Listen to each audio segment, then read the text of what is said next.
Halo, semoga kalian sehat selalu ya dan semoga kalian gembira terus. Semoga kalian diberikan kesehatan yang begitu sempurna. Dan halo, selamat datang di podcast Rifana Diputra. Di mana lagi kalau bukan di curhatan sebelum tidur. Dan saya ingin mengucapkan, don't forget to use earphone to listen to my podcast. Hai, apa kabar kalian? Terima kasih sudah mendengarkan podcast saya pada hari ini. Kira-kira hari ini kita bakal ngebahas tentang apa ya? Oh iya, kita akan bahas tentang ini aku dan aku adalah saya. Dan aku mohon bantuannya sebelum kalian mendengarkan podcast Rifana Diputra dengan tema curhatan sebelum tidur. Alangkah baiknya untuk subscribe dan like untuk parkir bicara saya. Oke, kita lanjut tentang dan judul ini aku dan aku adalah saya. Podcast ini menceritakan kenyataan hidup atau dunia nyata bagiku. Hai, ini aku dan aku adalah saya. Dan saya adalah Rifana Diputra. Dan Rifana Diputra hanyalah sesosok manusia yang diciptakan oleh Maha Kuasa. Dan saya dilahirkan oleh ibu saya. Dan kata ibu saya dilahirkan atas campuran ayah dan ibu saya. Saya mempunyai ibu dan ibu saya wanita. Jika bukan wanita, maka bukanlah dinamakan ibu. Mungkin orang lain akan tahu tanpa saya jawab. Dan saya mempunyai ayah. Ayah saya seorang laki-laki dan saya sering menyebutnya seorang pahlawan dalam mimpiku. Tetapi itu hanyalah pahlawan di keluargaku. Tanpa dia, mungkin aku gak akan bisa seperti yang sekarang.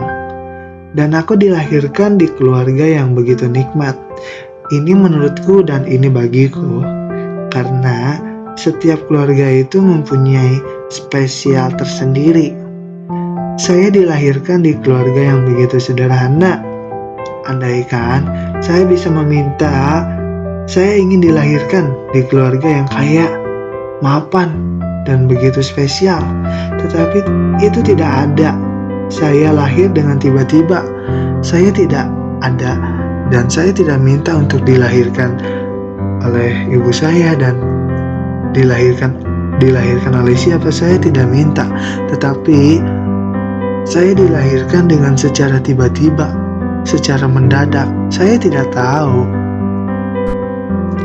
Dan saya dilahirkan di daerah Jawa Barat, lebih tepatnya di Bandung, di Kota Kembang. Aku waktu kecil tidak sering bermain dan waktu kecil pun saya mengerem atau sering di rumah. Dan kata orang, aku orangnya pendiam. Dan itu pada waktu kecil. Dan waktu kecil aku sering bermain sepeda. Tetapi aku bermain sepeda hanyalah sendirian. Saat aku kecil, aku tidak mempunyai teman. Temanku yang aku adalah keluargaku sendiri. Hampir setiap saat aku bermain dengan keluargaku sendiri. Dan tiba-tiba aku masuk sekolah tingkat SD. Aku tidak pernah menginginkan sekolah dan aku tidak ada niatan sekolah. Tetapi sekolah kemauan orang tuaku. Katanya, sekolah mengajarkan untuk meraih masa depan. Tetapi menurutku ini tidak. Meraih masa depan itu gimana kitanya. Yang penting tidak malas. Saat aku masuk sekolah, aku disuruh memperkenalkan diri. Tetapi saya tidak mau, karena itu kemauan guru saya, bukan kemauan saya. Dan akhirnya, guru saya memperkenalkan saya. Iya, dan saya, tetapi ini menurutku, saya begitu unik. bisa menulis tangan kiri, sedangkan orang lain tidak bisa. Ini artinya spesies langka. Ini sih menurutku saja. Dan waktu pun berjalan hingga aku mempunyai teman. Tetapi temanku kebanyakan perempuan dan bermain dengan teman-teman. Tetapi temanku ini cewek dan perempuan. Tetapi orang lain suka mempermasalahkanku karena saya bermain dengan perempuan pada waktu itu.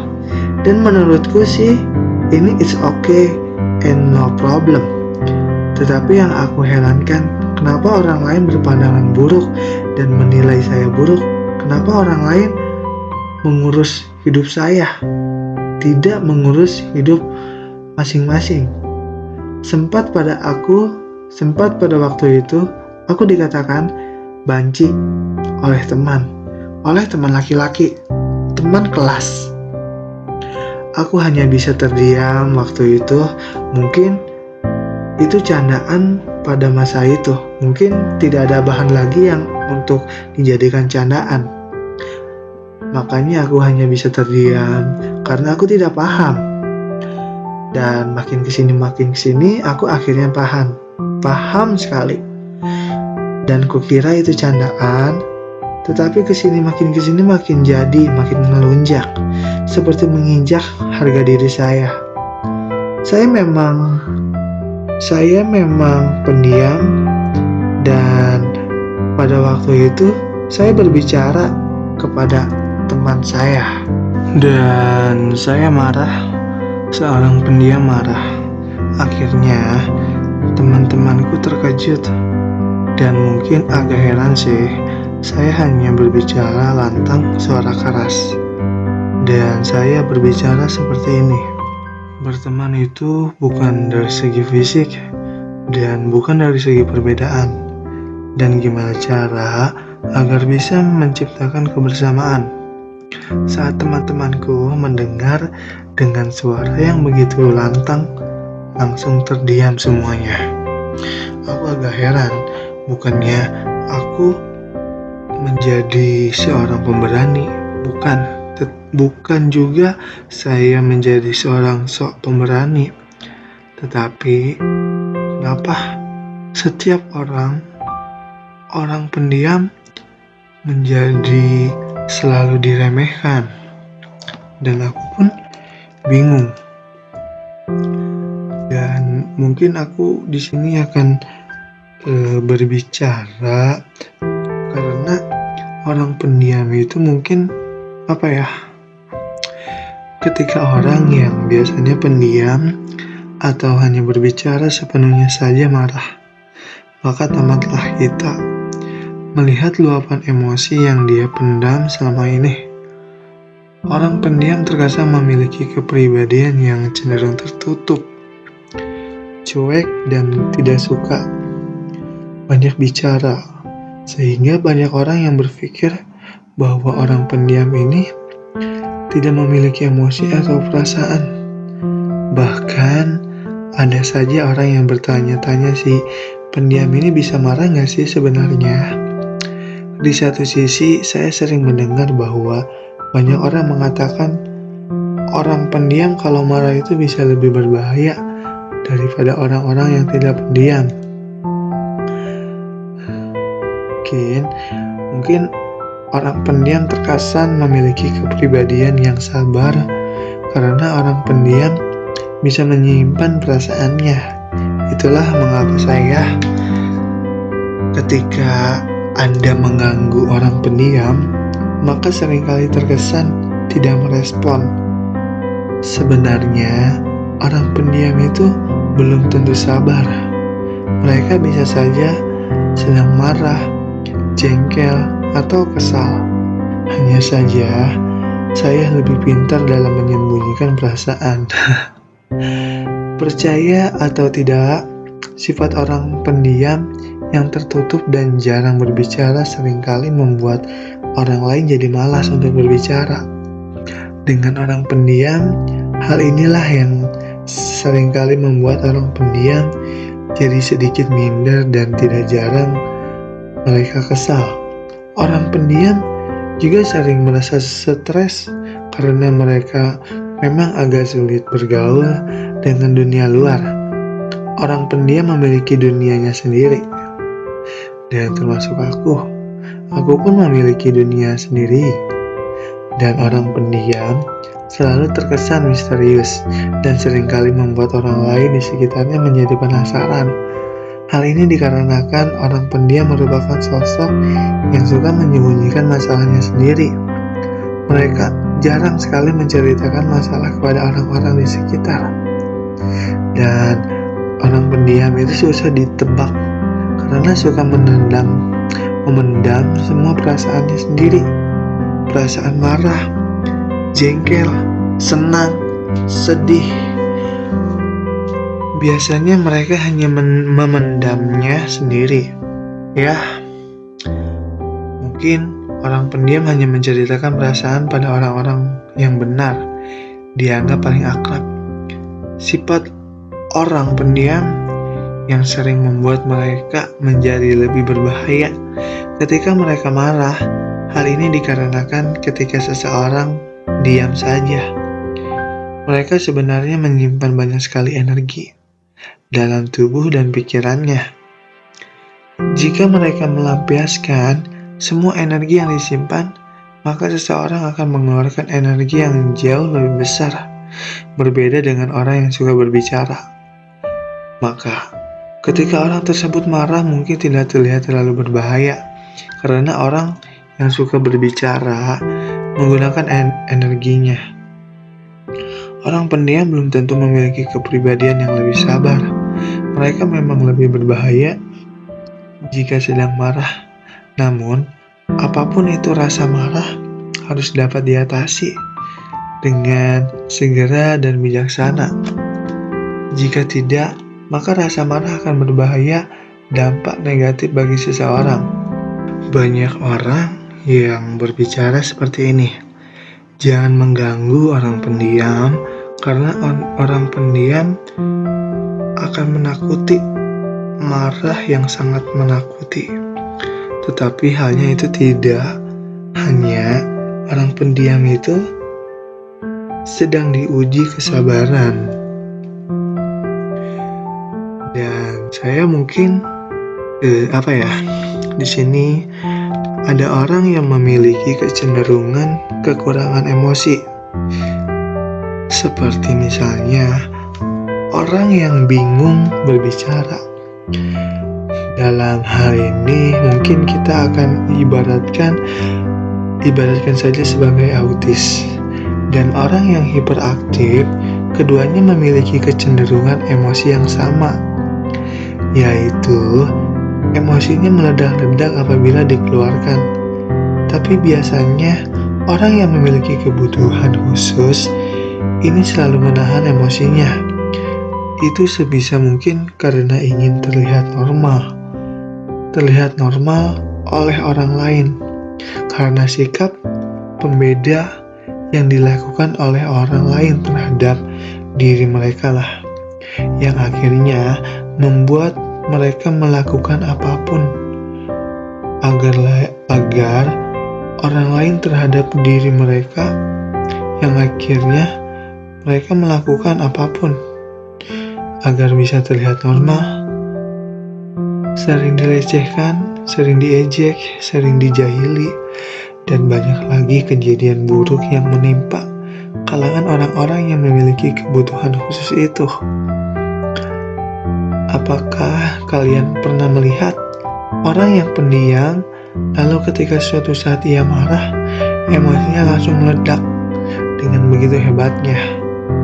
Kalau begitu, ibaratkan seperti lava gunung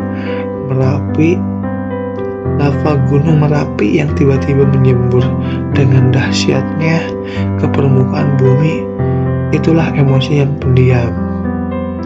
Dan pada akhirnya, karena ada keinginan untuk menjadi sama seperti orang lain dan pendeman emosi yang mereka simpan dalam hati, akhirnya mereka terpaksa berpura-pura menjadi orang lain agar terlihat sama. Justru hal itulah yang membuat mereka tertekan dan lebih sensitif dari orang lain. Apabila ada seseorang, ada hal yang memicu emosi mereka untuk keluar, maka bisa dibayangkan ledakan gunung Merapi yang akan terjadi. Dan itulah ketika itu ada seorang siswa yang memiliki kekurangan, tetapi dia pintar. Namun karena dia terlihat aneh, maka oleh teman-temannya dia selalu diejek dan dijadikan bahan jailan. Hingga suatu saat anak tersebut tidak tahan lagi dengan sikap mereka dengan emosinya pun meluap. Ia membuat sebuah rencana penyerangan terhadap senior-seniornya yang telah mengejeknya berpulang sekolah. Tiba saatnya pulang sekolah, seperti biasa, senior-seniornya akan berkumpul di rumah kosong belakang sekolah. Di sana telah menunggu siswa-siswa dengan sebuah pemukul baseball. Ketika mereka sampai dengan tiba-tiba, siswa anak ini memukuli mereka hingga tak berkutik lagi. Jika dalam kondisi normal, orang waras pasti akan berpikir hingga terberkutik lagi. Jika dalam kondisi normal, orang waras pasti akan berpikir dua kali jika hendak melawan belasan orang sekaligus. Tapi dalam kondisi ini, emosiku telah jauh melebihi batas normal, hingga batasan rasionalitas telah hancur, diganti dengan batasan emosi yang harus disalurkan. Aku pun lalu pulang dengan baju putih merah penuh dengan darah. Orang tuaku khawatir kalau anaknya telah dikeroyok oleh preman sekolahnya, padahal di balik itu, sang preman-preman itu ditemukan hampir sekarat dengan luka pukulan di seluruh tubuh mereka. Para preman pun mendapatkan hukuman skorsing karena dianggap telah tawuran dengan sekolah lain dan kalah. Sementara saya dengan terpaksa harus pindah ke keluar kota dan menjalani shocking terapi atas kejadian pengeroyokan tersebut. Saya bisa jadikan ini contoh kalau emosi sudah menguasai hati seseorang, maka akal sehat dan pikiran jernih sudah tidak bisa lagi dipakai. Bahkan untuk membunuh sekalipun itu bukanlah hal yang sulit untuk dilakukan. Faktanya, mungkin sekarang banyak terjadi pembunuhan akibat emosi yang sudah bisa ditahan lagi. Bahasa gaulnya adalah gelap mata. Terjadi pembunuhan akibat emosi yang sudah tidak bisa ditahan lagi. Maka sebaiknya menjaga agar emosi kita atau emosi yang orang lain tidak terlampau besar dan bisa meluap menghancurkan kita pada akhirnya. Tapi kenapa? Dan kita analogikan sebagai gunung dorman yang sudah lama tidak meletus, lalu tiba-tiba meledak mengeluarkan isi perutnya. Tekanan dan material yang selama ini tersimpan keluar tanpa terkontrol dan punya daya rusak luar biasa. Kita begitulah. Kenapa marahnya orang pendiam itu sangat menakutkan.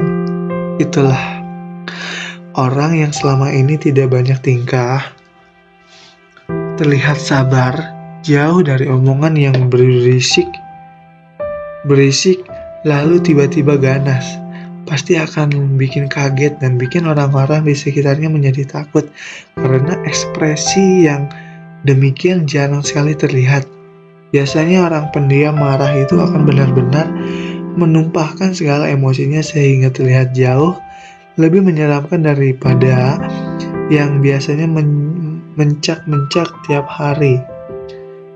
Mungkin karena orang pendiam mampu mentoleransi kesalahan yang dibuat oleh seseorang.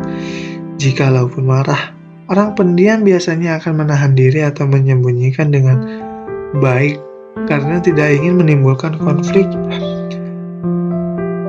termasuk kategori yang pendiam. Kategori orang pendiam. Bahkan orang-orang yang tidak mengenal saya dengan baik akan beranggapan saya orang yang kaku dan sulit diajak berinteraksi. Mengapa marahnya orang pendiam? Mungkin sangat ditakuti ya. Berkaca dari pengalaman pribadi saya yang dulunya seorang pendiam, seorang yang pendiam tidak akan marah-marah seperti manusia yang ada di film-film TV.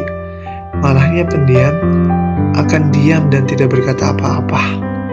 Saat saya benar-benar marah, saya akan bersikap biasa seperti tidak terjadi apapun.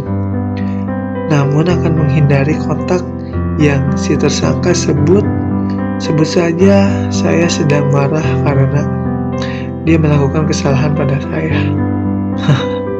Dia mencoba melawak tanpa tahu kekesalan saya pada dia.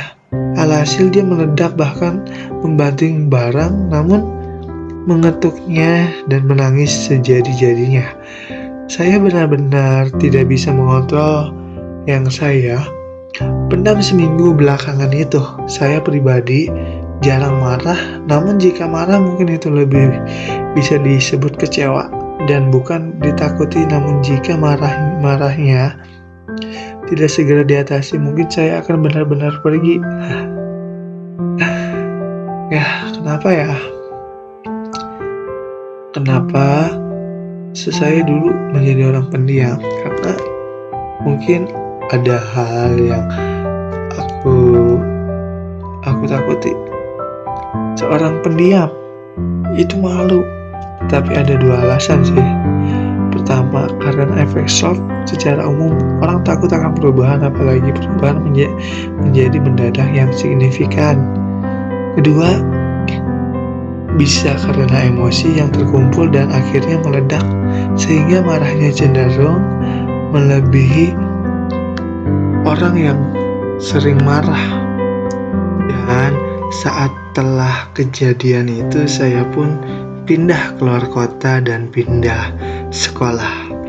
Dan setelah masuk sekolah, saya pun agak berbeda sifat dan mungkin aku harus mencoba merubah karakter. Tetapi ini sulit dan mungkin aku harus banyak belajar. Dan aku saat ini belajar untuk memahami orang lain dengan di sekitar dengan caraku sendiri. Dan saya pun merasa tidak bisa memahami orang lain pada waktu itu. Dan apalagi ketika komunikasi yang terbangun tidak begitu lancar. Dalam setiap hubungan, maupun dengan teman maupun hubungan dengan orang lain. Bagi sebagian orang, memahami orang lain tidak mudah. Itu menurutku. Meski hal ini terlihat masalah, mungkin hanya sepele, tetapi bisa menimbulkan masalah lain, terutama menjalin hubungan dengan orang lain. Pasalnya, tidak semua komunikasi terjalin lewat kata-kata, bahasa tubuh, dan raut wajah merupakan bagian dari cara orang berkomunikasi. Dan maka dari itu penting sekali buat aku pun belajar untuk memahami orang lain dan belajar untuk berkomunikasi yang sangat baik. Pesan yang tidak diucapkan ada begitu, mungkin aku belajar untuk menyampaikan pesan kepada komunikan untuk memahami orang lain, terutama orang-orang terdekat, dan mempelajari bahasa yang tidak mereka ucapkan, seperti gestur tubuh, reaksi terhadap sesuatu, dan juga raut wajah. Setiap orang memiliki bahasa yang tidak mereka ucapkan, sehingga aku harus mempelajarinya dari masing-masing orang, seperti bahasa ekspresi, seperti bahasa tubuh. Dan itu pun mungkin akan sulit awal-awal mungkin akan sulit. Dan saya membayangkan diriku menjadi dia. Selain itu, saya mungkin mencoba memposisikan diriku di posisi orang tersebut. Apa yang akan saya rasakan dan bagaimana perasaan saya ya pada waktu itu. Dan yang terpenting bagaimana saya akan bereaksi terhadap suatu hal. Mungkin aku akan menjadi toleran untuk bisa memahami orang lain, memahami gestur dan menempatkan dirimu di posisi orang lain belum juga cukup, karena setiap orang memiliki moral, nilai, dan kepercayaan yang berbeda-beda, sehingga reaksi mereka terhadap suatu bisa jauh berbeda. Jika kamu melihat ini, untuk lebih toleran terhadap orang lain bisa menjadi cara tepat untuk belajar bagaimana memahami orang lain. Untuk memahami orang lain, saya akan membutuhkan banyak waktu, namun dengan meningkatkan toleransi perlahan-lahan, mungkin saya akan bisa memahami orang lain. Dan ketika saya memahami orang lain, kenapa? Orang lain mungkin apakah saya terlalu baik atau seperti apa ya? Mungkin saat itu saya agak sedikit membingungkan kepada diri saya sendiri. Dan saat saya berbuat baik kepada orang lain dan interaksi pun mulai bergerak, orang lain berbuat baik juga kepada saya. Saya begitu senang pada situasi saat ini dan begitu senang saat di kondisi seperti ini. Dan saya bertanya kepada diri saya sendiri, mengapa seseorang selalu berbuat baik? Saya pun bingung, dan respon otak ternyata ketika seseorang menolong orang lain atau melakukan perilaku altruisme, otak kita akan memberikan respon yang membuat kita merasa bahagia, karena perilaku ini sangat mempengaruhi afeksi kita. Untuk itu, area otak yang aktif menolong orang lain adalah amigdala dan korteks prefrontal. Area otak ini bertanggung jawab untuk mengatur emosi yang dimiliki oleh manusia. Ketika seseorang melakukan perilaku altruisme, maka bagian otak ini akan memunculkan perasaan euforia atau disebut helper high dan mengaktifkan pusat reward di otak yang telah dilakukan oleh saya sendiri yang menemukan bahwa ketika seseorang berperilaku altruisme akan membuat pusat kesenangan di otak menjadi aktif. Otak ini membuat mereka merasa bahagia. Dan di lingkungan sekolah, sebuah studi yang dilakukan Stanford menunjukkan bahwa interaksi dan hubungan dengan orang lain memiliki pengaruh yang besar pada perilaku altruisme. Dan saya waktu itu menuju ke perpustakaan, ingin belajar kehidupan, ingin belajar seperti psikolog, tetapi itu agak sulit. Dan saya juga bertanya-tanya kepada teman-teman, ternyata itu asik. Tetapi kecenderungan untuk menolong orang lain. Namun sebuah studi menemukan bahwa lingkungan sosial memiliki pengaruh yang besar pada perilaku altruisme. Pada anak-anak akan mengamati tindakan menolong dan menirunya. Meniru perilaku altruisme dapat mendorong seseorang melakukan hal serupa, terlebih pada anak-anak yang memang mudah sekali meniru perilaku. Norma sosial, salah satu penting yang juga dapat mempengaruhi munculnya perilaku altruisme pada seseorang adalah norma aturan dan ekspektasi masyarakat sekitar.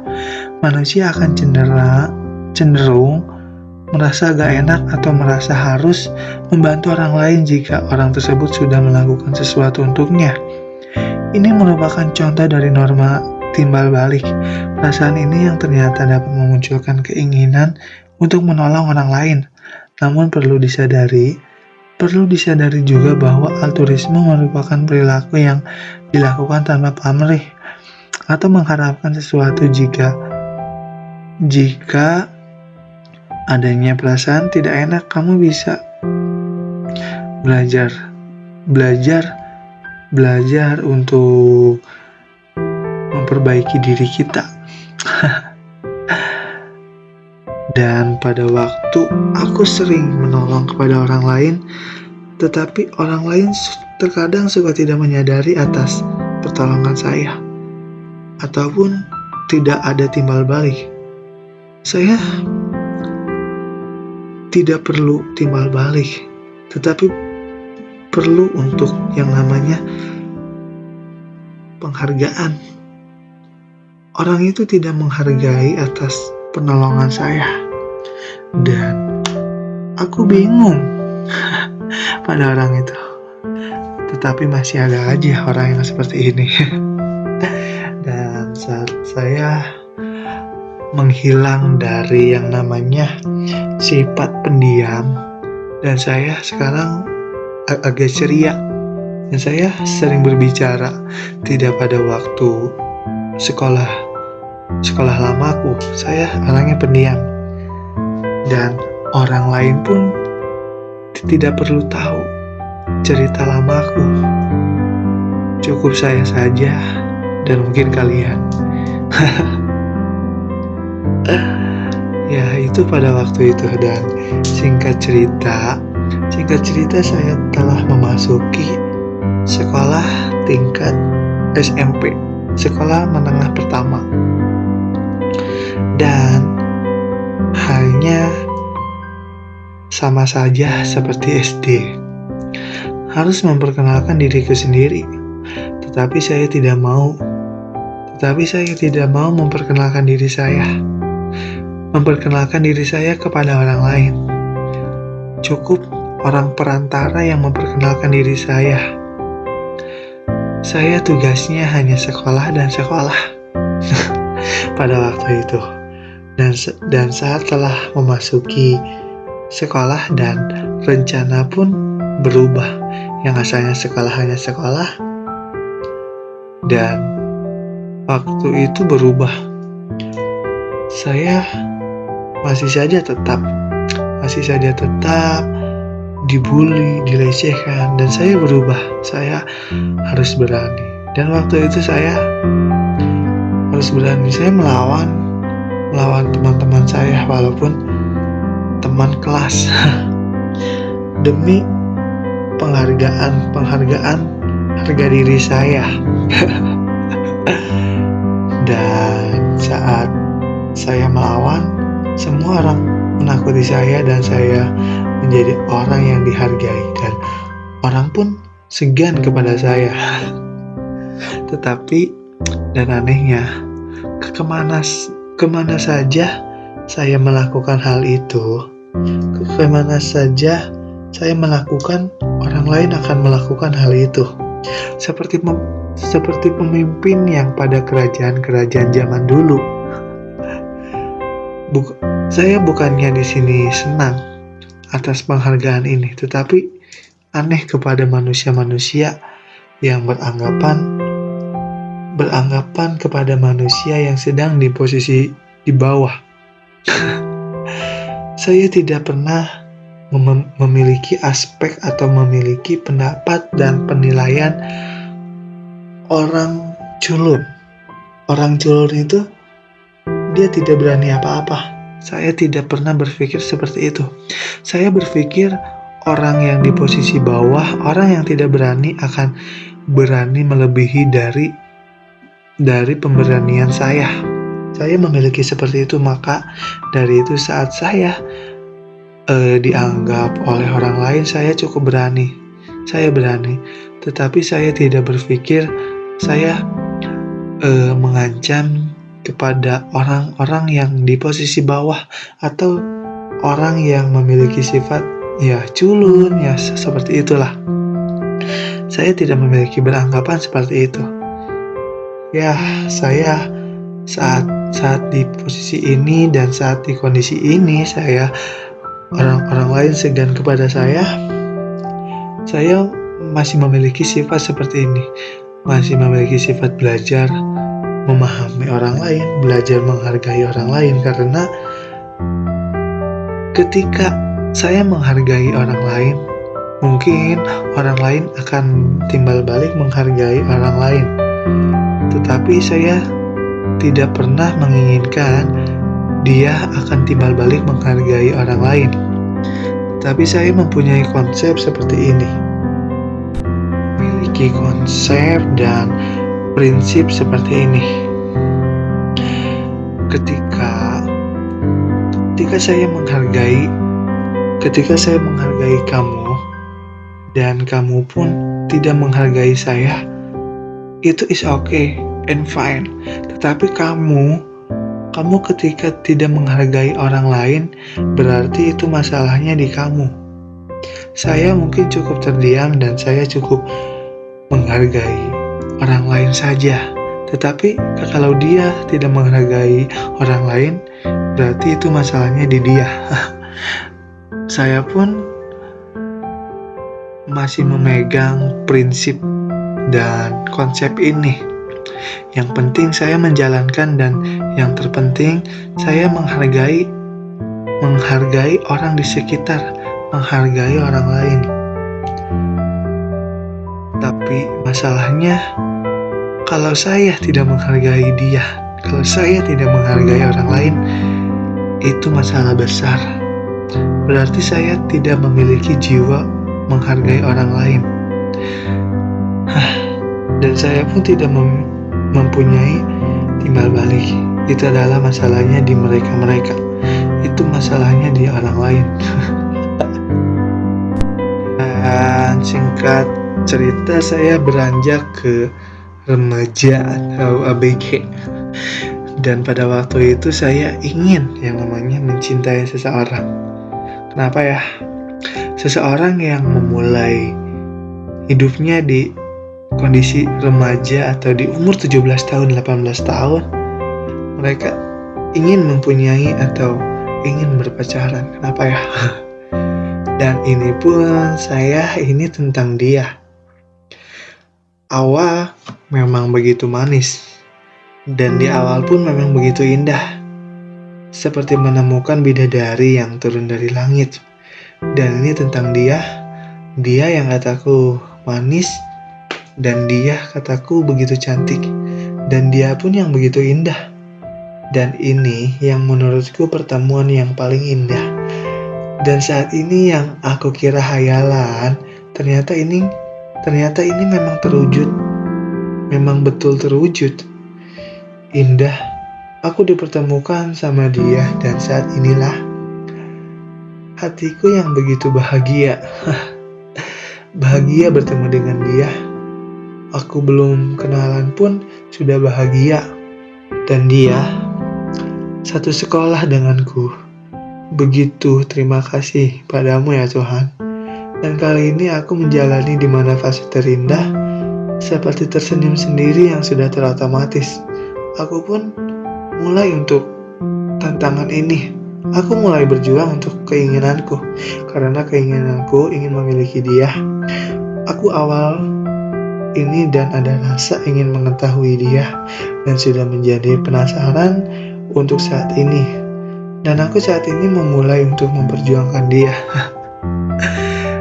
Dan di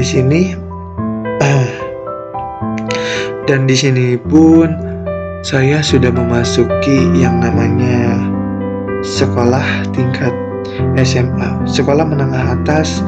Dan saya waktu itu saya kelas 12 atau akhir di sekolah tingkat SMA. Dan saya telah mengetahui dia.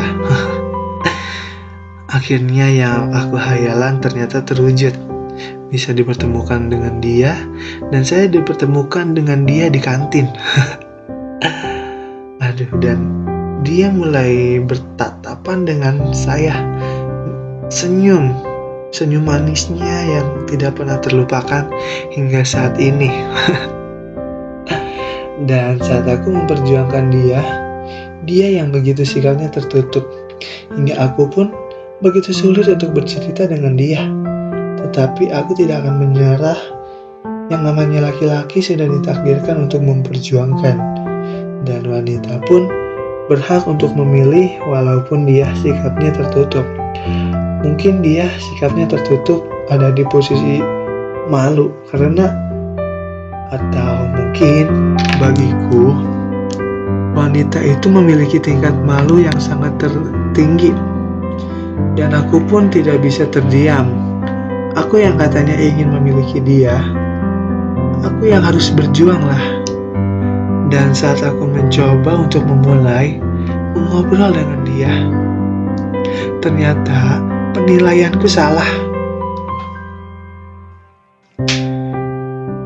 Dia orangnya begitu terbuka. Mungkin aku masih salah untuk menilai seseorang. Dan masih untuk belajar, karena jika nanti aku sama dia menjadi atau sudah membentuk hubungan, aku harus mengerti dia dan aku harus memahami dia. Aku masih harus terus berjuang untuk saat ini. Dan saat dia diajak ngobrol, ternyata dia orangnya asik. Dan responnya pun cukup baik.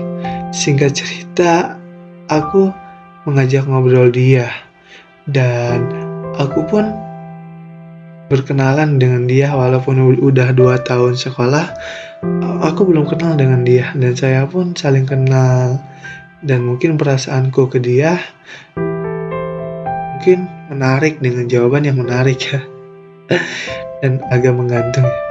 Singkat cerita, saya ajak main dia ke jalan-jalan mengelilingi kota Bandung waktu itu.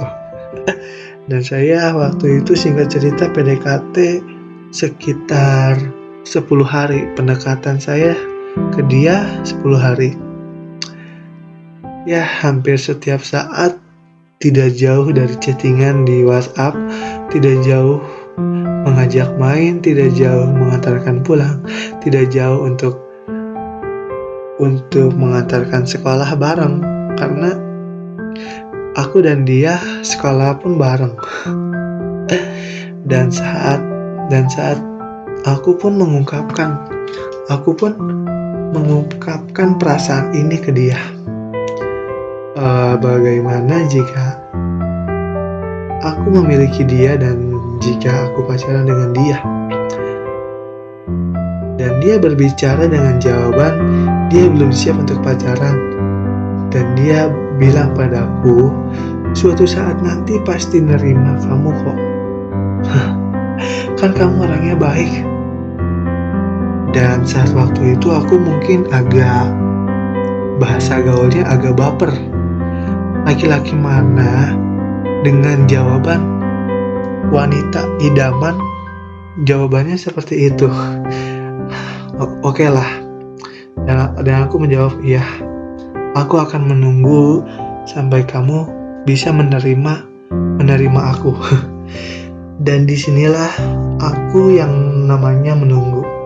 Tetapi aku tidak boleh menghilang dari kebiasaan aku. Aku tetap WhatsApp, harus tetap mengantarkan dia, tetap jalan bareng, tetap sering main bareng. Dan pada waktu itu, setelah saya berbicara dan saya mengungkapkan perasaan dia, 4 hari dari itu dia mengatakan kepada saya, dan ternyata aku siap kok menjadi pacar kamu. Dan di saat itulah saya pertama kali pelukan dengan cewek. Pelukan dengan wanita, dan saya ini adalah cinta pertama saya. Dan cinta pun mulai, dan cerita cinta pun memulai.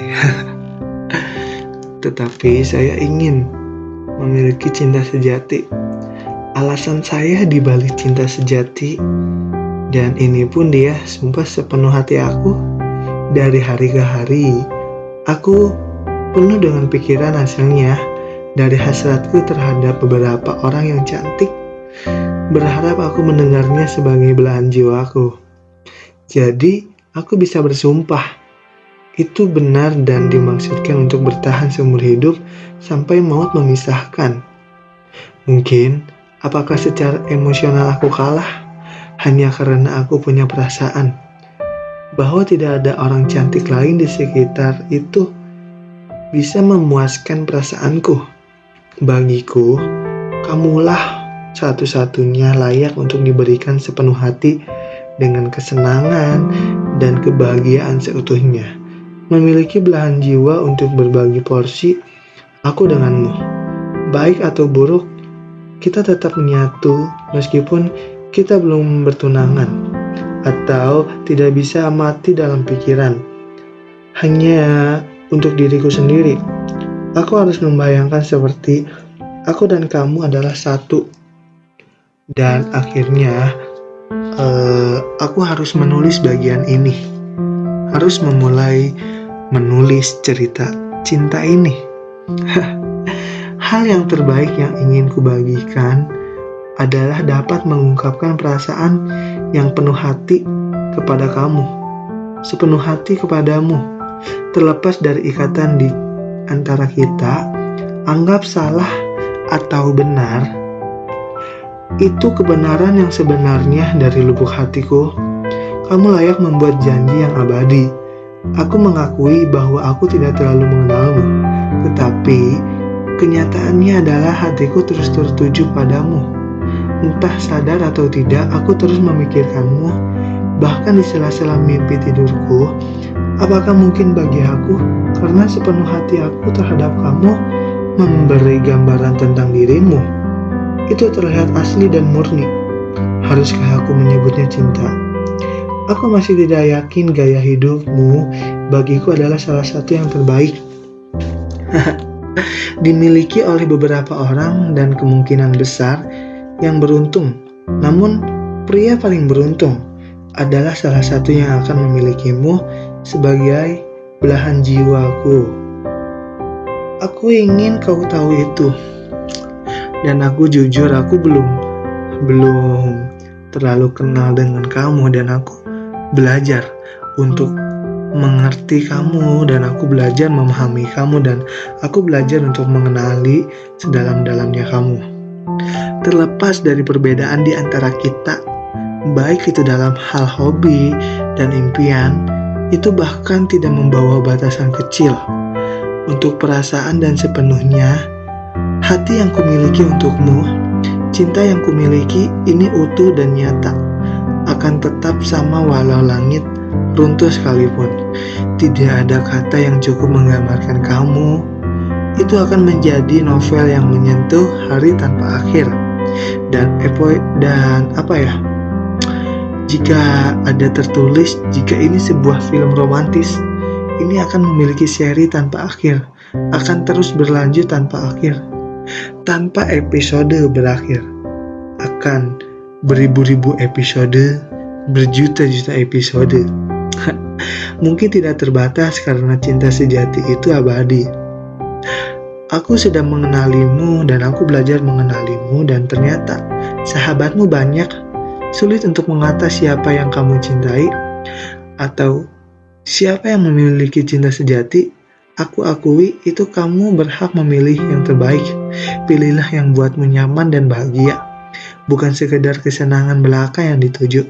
Aku tidak tahu apa pendapat kamu terhadap aku. Dari hati yang tulus, dalam tulisan ini, aku terus berharap jika aku ditakdirkan untuk memiliki belahan jiwa, biarkan dia tidak jauh dari kepribadian kamu.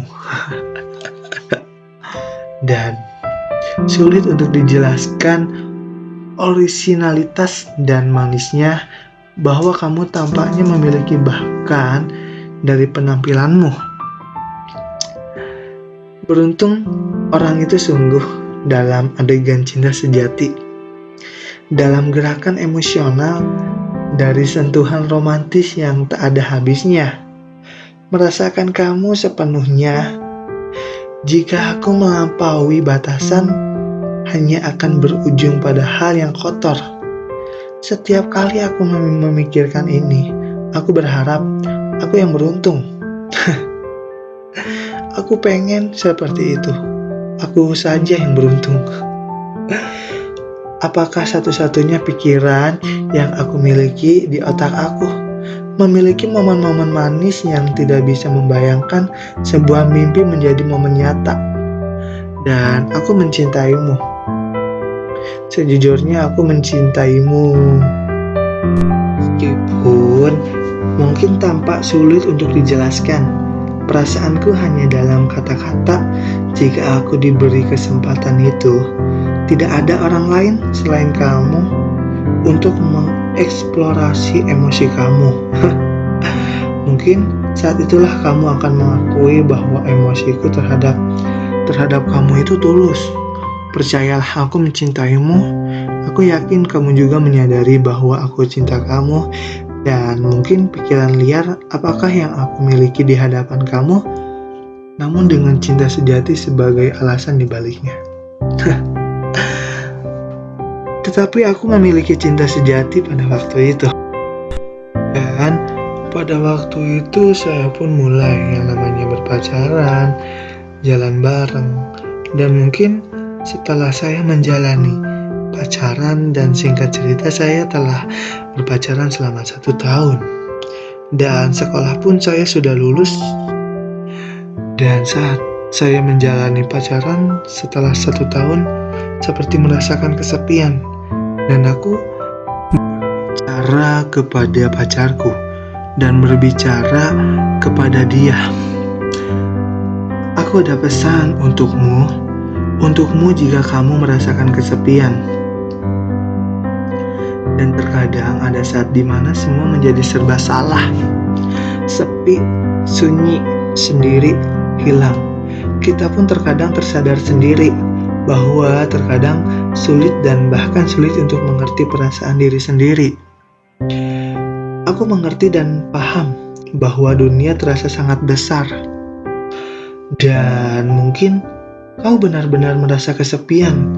Aku tahu dadamu terasa begitu sesak. Aku tahu kamu tersakiti. Dan di setiap malam kau selalu bertanya, aku hidup sebenarnya untuk apa? Itu adalah pertanyaan yang sangat tidak logis, sayang. Tetapi kenapa aku selalu merasa sendiri?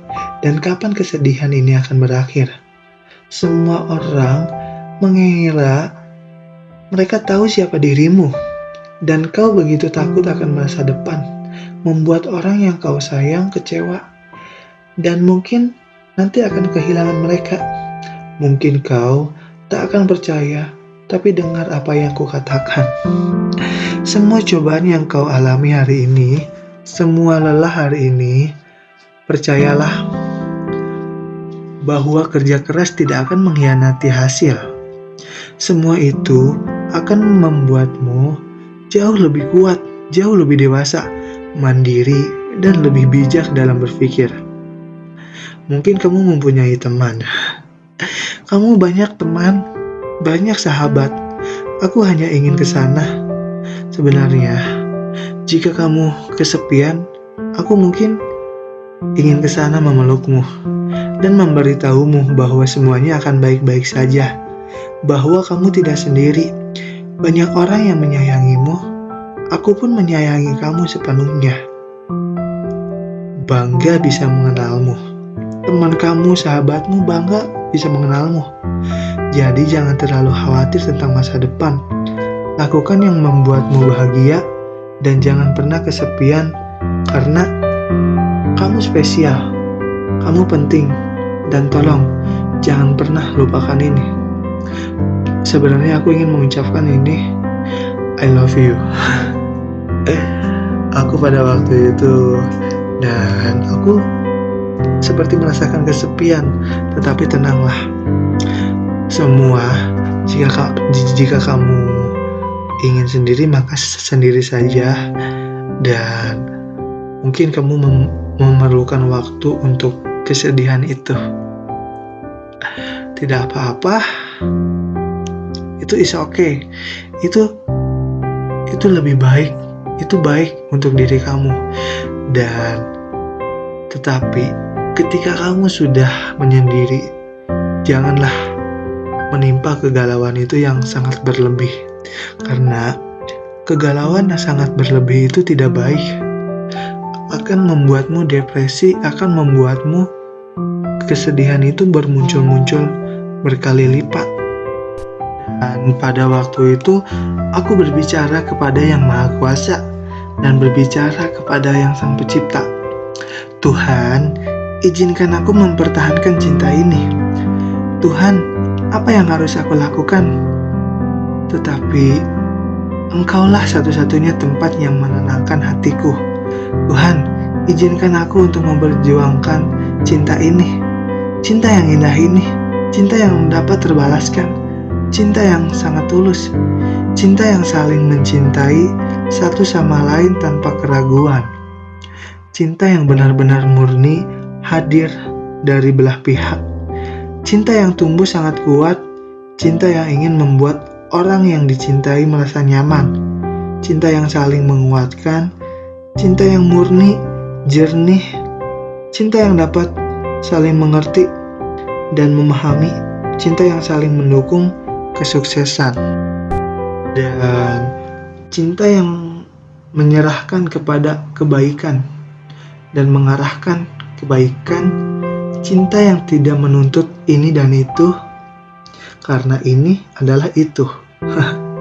Cinta yang menjadikan sang kekasih tetap menjadi dirinya sendiri, cinta yang konstruktif dalam perbedaan, cinta yang sangat cerdas dan dewasa, cinta yang dapat memberikan kekuatan menahan rasa sakit, cinta yang saling bertahan satu sama lain, cinta yang saling menguatkan, cinta yang saling melindungi dan saling merindukan, tetapi memahami keadaan masing-masing.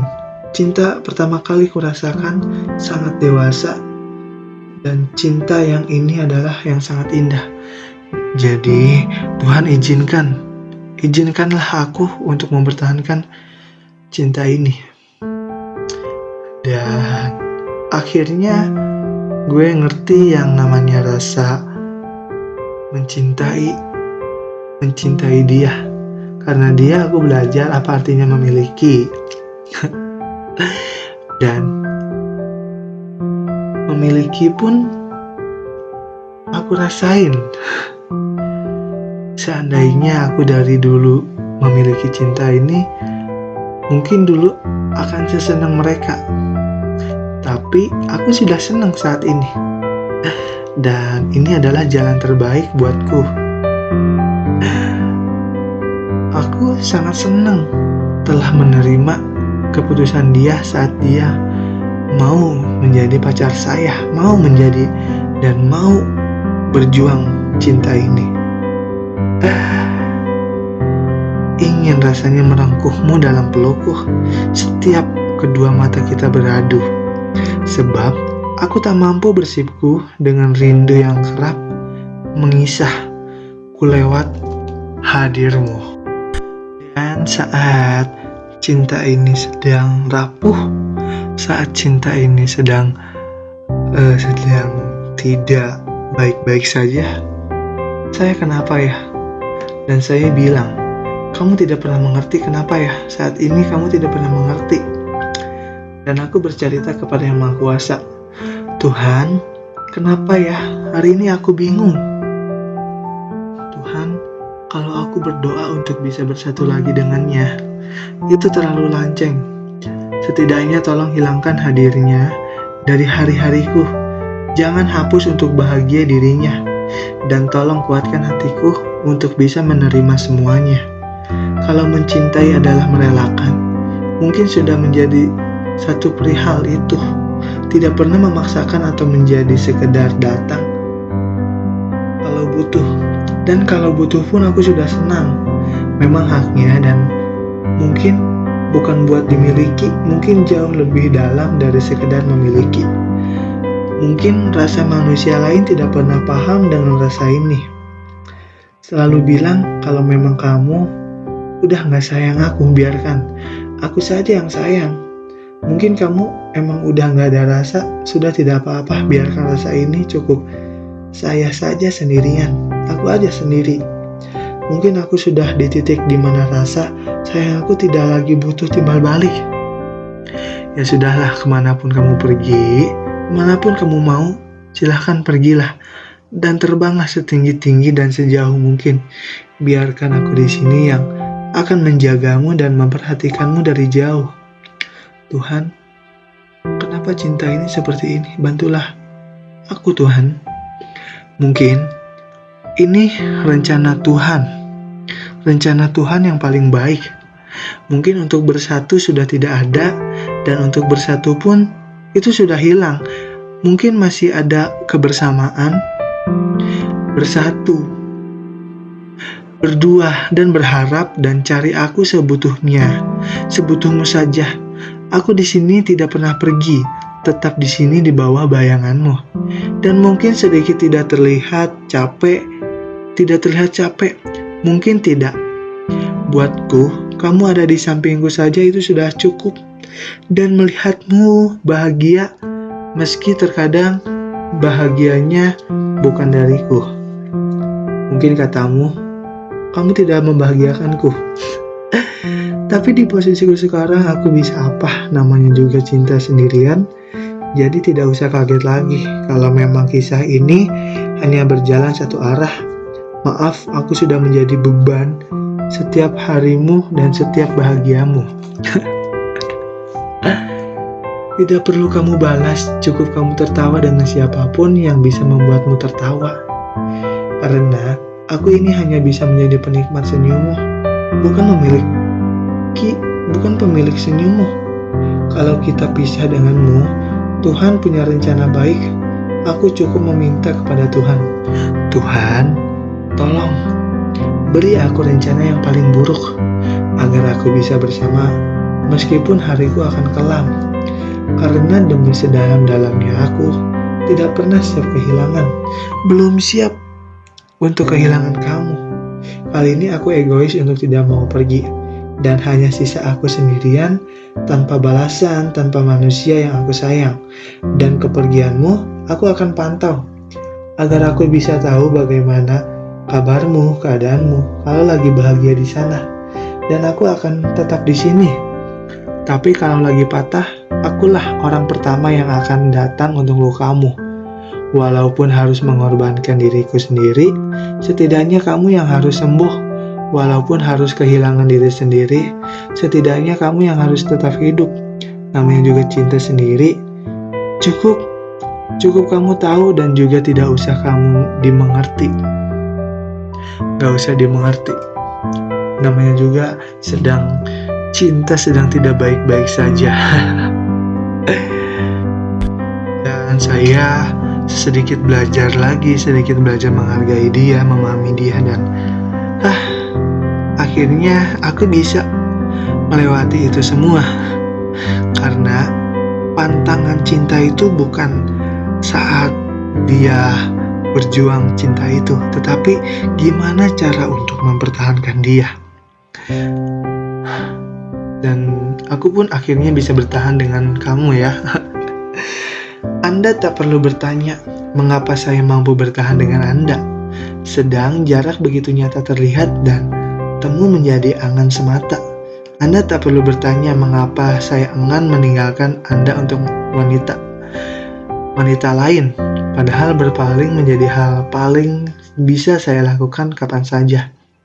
Namun saya tidak melakukannya. Kenapa? Karena ada hal-hal yang tidak bisa temui pada diri orang lain, dan itu ada pada Anda. Maka Anda tak perlu mempertanyakan apapun tentang kesetiaan saya. dan alasannya untuk mempertahankan Anda, karena Anda istimewa untuk saya. Jangan lupa untuk tersenyum. Jangan lupa untuk tersenyum. Ya, mungkin selamat. Dan mungkin aku akhiri podcast ini. Ini aku dan ini saya. Dan saya adalah Rifan Adiputra. Dan saya akhiri podcast ini. Dan mungkin mencoba untuk belajar lagi. Dan kalian jangan lupa untuk belajar juga. Belajar untuk menjadi diri sendiri. Dan jangan menjadi orang lain. Jadikanlah dirimu oleh diri sendiri. Karena menjadi orang lain itu tidak asik. Karena tidak luas. Jadikanlah dirimu oleh diri sendiri. Menjadi diri sendiri itu menyenangkan. Menjadi diri sendiri itu bisa belajar baru, bisa menemukan hal-hal baru. Dan aku akan mengakhiri podcast ini dan selamat tinggal di podcast ini. Dan jangan lupa untuk, jika kalian suka dengan video ini maka like, dan jika kalian ingin update video di channel ini maka subscribe jika tidak mau ketinggalan video-video terbaru saya. Dan selamat tinggal. Salam dari Rifan Adiputra. Jangan lupa tersenyum pada hari ini dan jangan lupa tersenyum di waktu dan di sepanjang waktu. Oke, thank you, bye bye, see you next time.